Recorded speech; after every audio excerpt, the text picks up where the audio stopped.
Mettre en relation les agriculteurs potentiels avec la restauration collective pour engager une dynamique d'approvisionnement et d'alimentation locale est le b.a.-ba de toute constitution de programme alimentaire territorial. La Chambre d'agriculture de Lozère a donc effectué un diagnostic d'approvisionnement local auprès des agriculteurs et initié des démarches de rencontre et de contact entre ces deux entités pour contribuer à l'émergence de cette démarche. Hélène Frisch, conseillère territoriale à la Chambre d'agriculture de Lozère, nous en livre le détail. Donc, je m'appelle Hélène Fritsch, je suis conseillère en développement local à la Chambre d'agriculture à Langogne, en Lozère, qui est située à l'est du département. On a 5 pôles sur la Chambre d'agriculture de la Lozère. Et je suis en poste depuis novembre 2020. Et donc, une de mes missions, c'est entre autres d'animer le projet alimentaire de territoire du Haut-Allier et d'avoir réalisé donc un diagnostic en 3 étapes pour le projet alimentaire de territoire du Haut-Allier.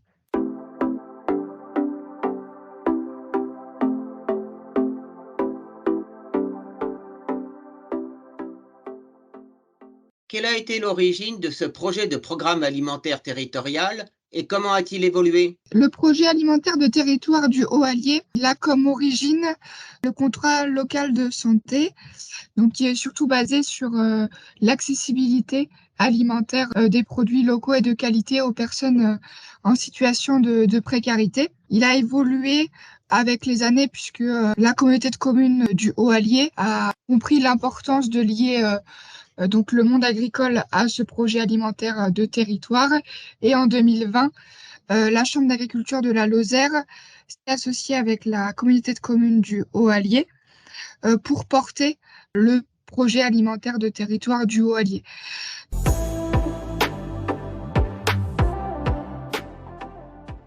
Pouvez-vous nous décrire les composantes principales de cette communauté de communes? Du coup, la communauté de communes du Haut-Allier, c'est une Comcom qui compte 10 communes, 10 petites communes, puisqu'il y a 5600 habitants sur la communauté de communes.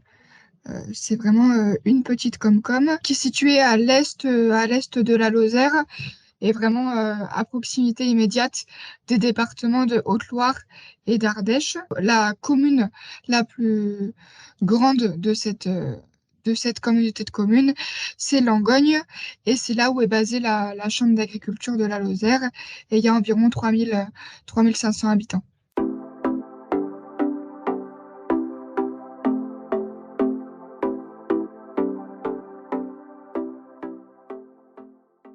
Quel a été le rôle de la Chambre d'agriculture dans l'émergence de ce programme? L'objectif de l'entrée de la Chambre dans ce PAT, c'était de faciliter la structuration de l'offre en alimentation durable et de qualité. Donc la Chambre d'agriculture a engagé plusieurs diagnostics. Un premier diagnostic agricole, d'aller voir les agriculteurs au final pour voir qui est intéressé pour fournir la restauration collective en produits locaux et de qualité. Ensuite, on est allé voir la restauration collective pour voir un petit peu leurs besoins, leurs contraintes, leur motivation à s'approvisionner en produits locaux et de qualité.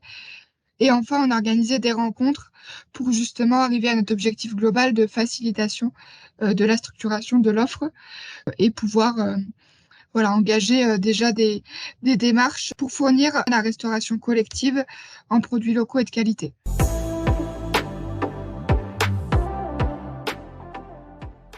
Quelle méthode avez-vous utilisée pour établir ce diagnostic? Alors, pour le diagnostic agricole, donc on a envoyé un mail, une enquête par mail aux agriculteurs du département pour voir qui était intéressé pour fournir la restauration collective en produits locaux et de qualité sur le Haut-Allier. Et donc, il y a eu quelques réponses, mais la plupart des réponses ont été obtenues suite à des entretiens téléphoniques.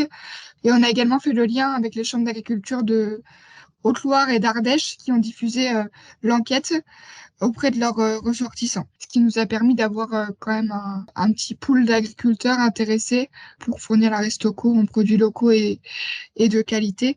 Mais ça s'est fait par enquête Google Form, majoritairement, oui.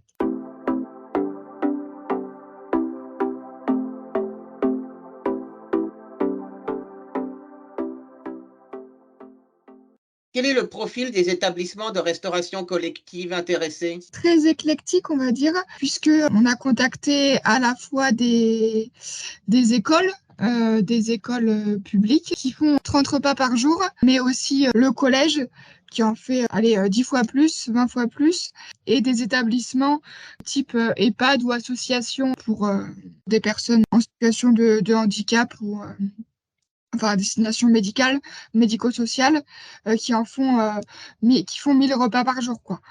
Donc on avait contacté une dizaine d'établissements de restauration collective, mais avec des profils différents, quoi.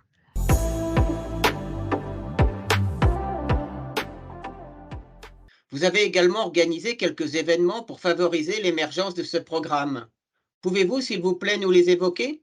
Qui a fini en fait ce diagnostic réalisé par la Chambre en 3 étapes, ça a été d'organiser un événement sur tout le territoire du Haut-Allier. Les établissements de restauration collective devaient s'approvisionner avec au minimum 2 produits locaux sur un menu, un midi donné.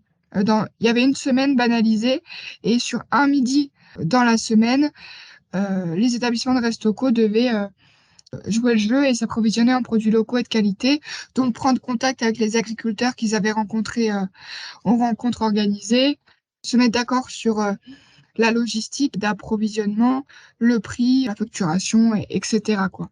Donc c'était une amorce pour après pérenniser des approvisionnements en produits locaux et de qualité avec les agriculteurs qui avaient été contactés lors de cet événement.